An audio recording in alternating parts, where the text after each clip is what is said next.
Are you overwhelmed with health videos, diets, routines, and all kinds of different information that contradict each other?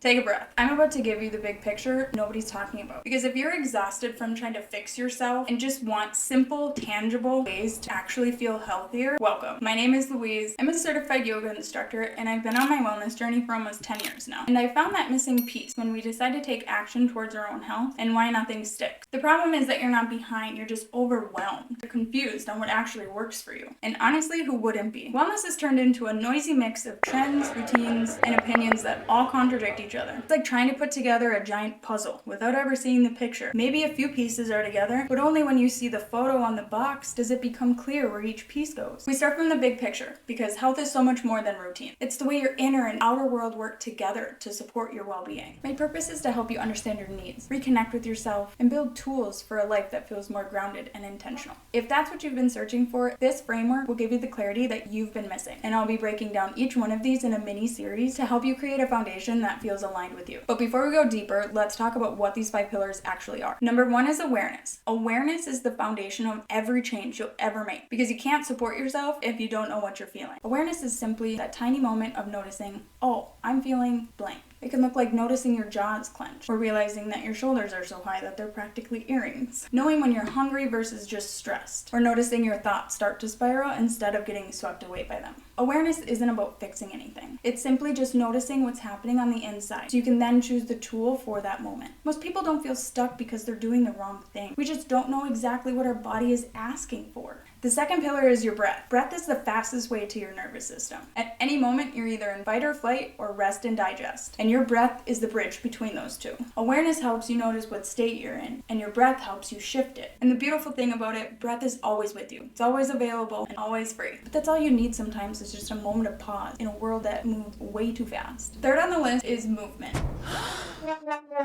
Movement is not always about working out. It's about reconnecting with your body and moving in ways that feel doable and good. Because we don't need to do strict routines or crazy challenges, only to feel guilty when they don't stick. Not because we fail, but because those routines were not designed for our lives. The question isn't when do you start working out? It's where can you create small movements throughout your day that feel good and like yours. It can be tiny. It can be weird. It can and should be fun or enjoyable for you. Like learn your favorite song's choreography or just dance around like nobody is watching you. Who cares if they are? Or turning movement that you're already doing up a notch. Like when you're vacuuming, do high steps or lunges. Play with your pet or take them for a walk. Or sit on the floor and stretch while you're watching TV at night. That's how I started. Start with just 5 or 10 minutes and notice how you feel afterward. And if 5 minutes doesn't feel possible for you right now, start with just 30 seconds of kindness towards yourself. Think of 5 things that you're grateful for. That alone is mental movement. And if 30 seconds still feels too much, just begin with one single intentional breath.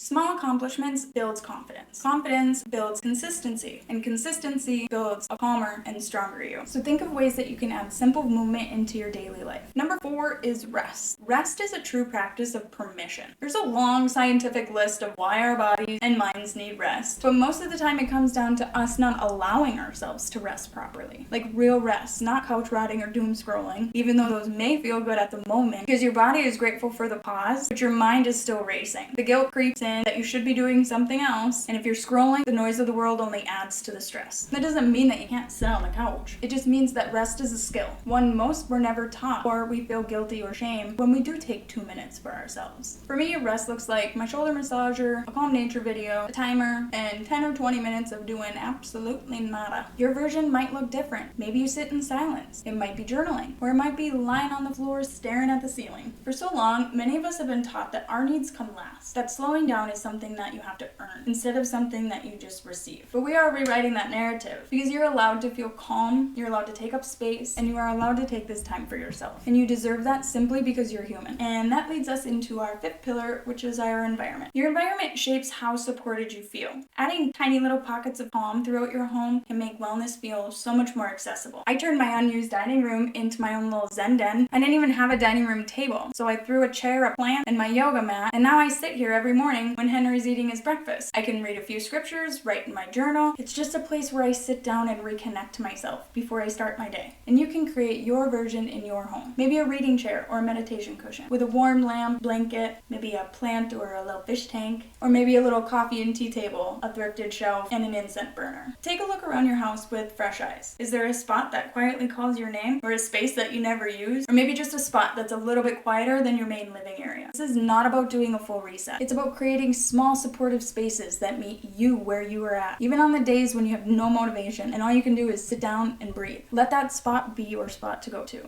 And that brings us to what's next. So come join me as we explore through each pillar in more depth and in ways that feel genuinely supportive, because you're capable and worthy of a life that feels good. Namaste.